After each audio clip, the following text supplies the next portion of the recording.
Over the past couple of weeks, NFL protests have metastasized into something racist and vile. No longer are some of these athletes happy to quietly protest by sitting or kneeling through our national anthem, as we're now seeing an increasing number of athletes flashing black power salutes after they sack white players on the field. President Trump has had enough, and several days ago spoke out about the NFL allowing this to go on, telling Americans to turn off the game, while advising NFL owners to get that son of a bitch off the field right now. He's fired. Over the weekend, these players held massive protests across the NFL to defy President Trump's suggestion for Americans to boycott them, where over 200 athletes took a knee or sat, with entire teams choosing to stay in the locker room as the national anthem played. But New York Giants player Odell Beckham Jr. decided to up the ante of disrespect towards not only our country, but towards our president. Shortly after flashing a black power salute after scoring a toe-tap catch in the back of the end zone against the Eagles over the weekend, Beckham got down on all fours where he pretended to pee like an untrained dog as a vulgar response to President Donald Trump's reference to female dogs in his rant about anthem protests Friday night. After the game, Beckham made it no secret that his vile gesture was meant to insult President Trump, saying, "I was in the end zone. I scored a touchdown. I'm a dog, so I acted like a dog. I don't know if the rule book said you can't hike your leg. The ref said I peed on somebody, so I was trying to find the imaginary ghost that I peed on. But I didn't see him."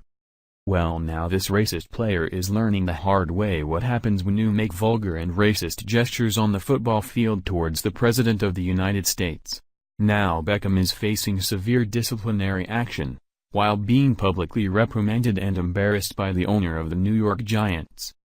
Giants owner John Mara publicly called out Beckham in a statement to the New York Post, furious at the receiver's end zone antics. In an email to the New York Post, Mara said, "I do not want to get into a discussion about this, but I will say that I am very unhappy with Odell's behavior on Sunday and we intend to deal with it internally. It's one thing to quietly protest while the national anthem plays or take a knee. It's another thing entirely to take these protests onto the football field and disrupt the game.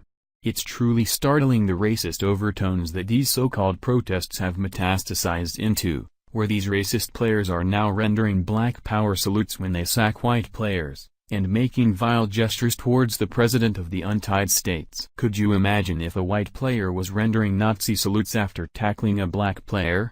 Or the fallout if a player had made obscene gestures on the football field to President Obama? Just let that sink in. Eagles coach Doug Peterson. Eagles coach Doug Peterson was equally disturbed over what he witnessed, expressing his outrage during a day-after news conference, saying that it's not something that will simply be forgotten. "I'm really not going to comment on that, but our players see it, our fans see it. It's one of those things I think you just kind of file away in the back of your mind, and you just remember those things and you move on," he said. "It's unfortunate. I have to control our guys, obviously, and every other coach has to control their players. But it's something that, you don't want to see it, obviously, in the game. It takes away from a great play that he just made. These cocky players need to wake up and realize that it's the fans who are paying their salaries.